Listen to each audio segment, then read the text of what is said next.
Assalamualaikum warahmatullahi wabarakatuh. Perkenalkan, saya Aurelina Mandari dengan NIM F521-23054.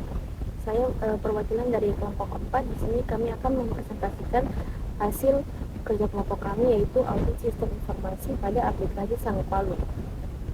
Sebelum itu saya akan menyampaikan beberapa hal yang melatar belakangi kenapa kami mengambil aplikasi Sango Palu untuk diaudit. Yang pertama yaitu karena pemanfaatan sistem informasi menjadi kunci peningkatan kualitas layanan publik. Kemudian kita memerlukan evaluasi untuk mengetahui apakah sistem sudah berjalan efektif, efisien, dan mampu menangani atau memperbaiki masalah pengguna. Kemudian audit sistem dilakukan menggunakan framework COVID-5 domain DSS. Adapun tujuan kami melakukan audit pada sistem ini yang pertama yaitu untuk menilai tingkat efektivitas pengelolaan layanan dan juga dukungan masalah teknis pada aplikasi Sango Palu. Kemudian mengukur tingkat kematangan atau maturity level proses bisnis sesuai standar COVID-5. Selanjutnya yaitu mengidentifikasi kekuatan, kelemahan, serta potensi untuk peningkatan sistem. Dan yang terakhir yaitu memberikan rekomendasi untuk meningkatkan kualitas layanan dan stabilitas sistem pada aplikasi Sango Palu.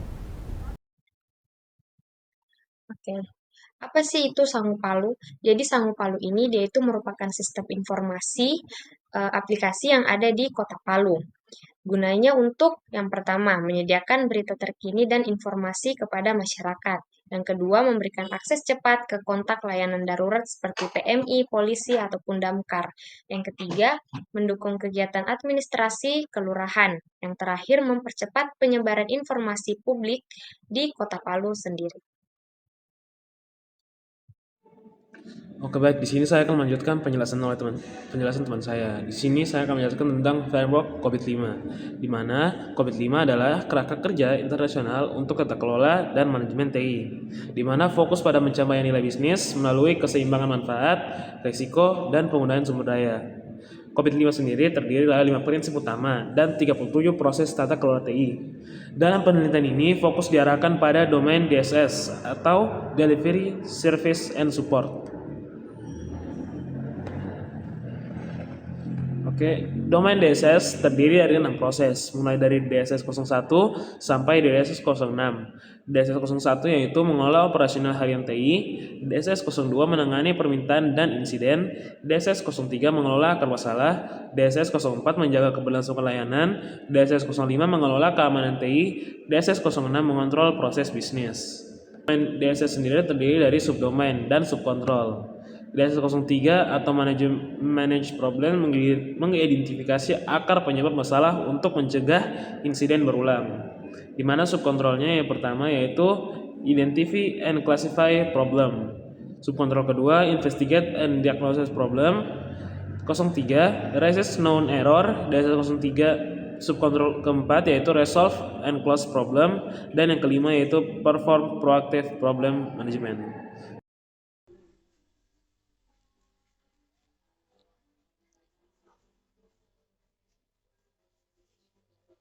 Baik, perkenalkan nama saya Muhammad Arla Bizar dengan NIM F521-23038. Di sini saya akan menjelaskan mengenai metode penilaian yang kami gunakan pada audit sistem informasi Sango Palu. Nah, metode penilaian yang kami gunakan yaitu skala Likert. Penelitian ini menggunakan skala Likert sebagai instrumen untuk menilai sikap dan pendapat responden berdasarkan tingkat persetujuan terhadap pernyataan. Skala ini merupakan instrumen umum dalam survei untuk mengukur sikap dan persepsi responden melalui gradasi jawaban dari sangat tidak setuju hingga sangat setuju. Nah, selanjutnya hasil audit sistem informasi Sango Palu menggunakan subdomain DSS 03 yaitu monitor IT infrastruktur menunjukkan nilai kematangan sebesar 89,67. 89,67 ini diperoleh dari nilai jumlah poin dari skala Likert tadi dibagi dengan seluruh pertanyaan dari subdomain DSS 03 sebanyak 30 pertanyaan. Kemudian jika dikonversi ke skala COVID-5 menghasilkan maturity level 1,22. 1,22 ini diperoleh dari pembagian WP aktual dibagi dengan WP standar, kemudian dikalikan dengan nilai kematangan DSS 03 sebanyak 89,67. Nilai ini menandakan bahwa proses pemantauan infrastruktur TI masih berada pada level initial, di mana aktivitas monitoring sudah dilakukan namun belum konsisten, belum terdokumentasi dengan baik, perlunya peningkatan dokumentasi, kontrol, dan prosedur kerja agar proses monitoring dapat berjalan lebih efektif dan mencapai tingkat kematangan yang lebih tinggi. Selanjutnya, saran dari kelompok kami yaitu audit COVID-5 pada domain DSS03 menunjukkan bahwa pengelolaan masalah pada aplikasi Sangu Palu masih perlu diperkuat, terutama pada kejelasan fitur pelaporan, investigasi masalah, dan pengendalian kesalahan yang sudah diketahui. Sistem membutuhkan kategori masalah yang terstruktur, pencatatan log yang lebih rinci, serta dashboard pemantauan untuk mempercepat identifikasi akar masalah. Selain itu diperlukan SLA yang jelas, notifikasi otomatis, serta mekanisme umpan balik untuk memastikan penyelesaian masalah berjalan efektif. Pendekatan proaktif seperti pemeriksaan rutin, analisis pola masalah, dan peringatan dini juga penting diterapkan. Dengan peningkatan komunikasi kepada pengguna serta penyelarasan proses dengan standar COVID-5, tingkat kematangan DSS03 diharapkan meningkat dan mampu memberikan layanan yang lebih andal bagi masyarakat Kota Palu. Sekian dari saya, selanjutnya akan dilanjutkan oleh teman saya.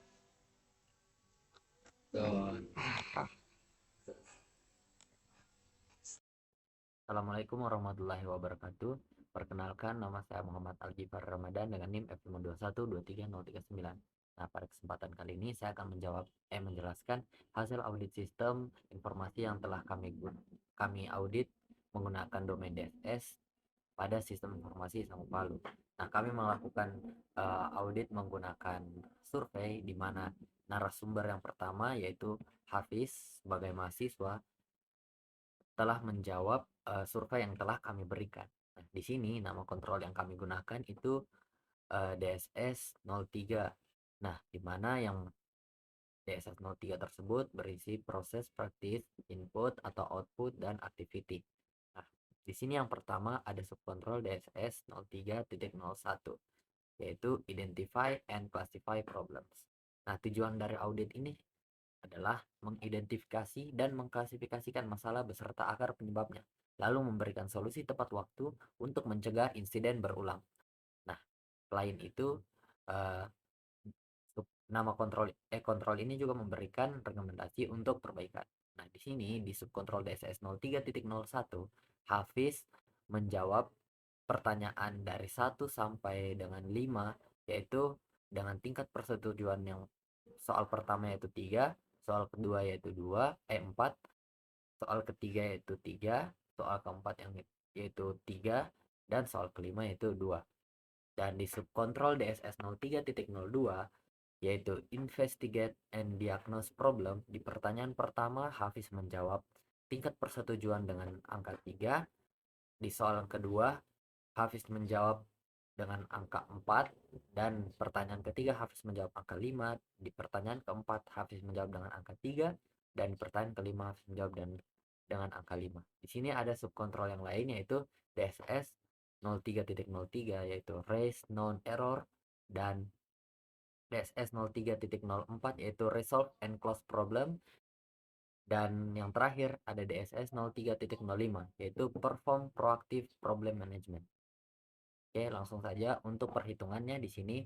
Dari semua pertanyaan yang telah kami berikan dan juga jawaban yang Hafiz telah berikan juga, kami mendapatkan jumlah tingkat kepuasan atau tingkat persetujuan yang telah Hafiz berikan yaitu sebanyak 84. Nah, lalu dibagi dengan 30. 30 ini adalah jumlah total dari setiap subkontrol yang kami berikan. Di sini di subkontrol yang kelima itu ada 5 pertanyaan, di subkontrol yang keempat ada 5 pertanyaan, subkontrol yang ketiga ada 5 pertanyaan, dan begitu juga di subkontrol yang 02 dan juga 01. Nah, terus jadi indeks kuesioner yang kami dapatkan yaitu 2,80. Nah, selanjutnya WP standar ini dapat kita raih itu dari dari buku PAMCOBIT. Kita bisa melihat di sini untuk WP-nya dari domain DSS itu Ini dia. Nah, di sini WP dari domain DSS 03 itu 11. Kenapa kami mengambil 11 bukan lihat sini? Karena WP yang paling tertinggi dari domain DSS 03 yaitu WP 11. Di bawahnya sudah tidak ada lagi. Sudah masuk ke DSS 04. Maka kami mengambil WP standarnya yaitu 11. Nah, terus untuk mencari WP aktual, di sini kami tidak mendapatkan berkas-berkas yang dibutuhkan untuk mengaudit sistem Sanggup Palu. Nah, maka saya memberikan angka 0 dengan persenan 15%. Nah, 15% dari mana? 15% itu dari buku Pamkobit lagi di bagian atas ini.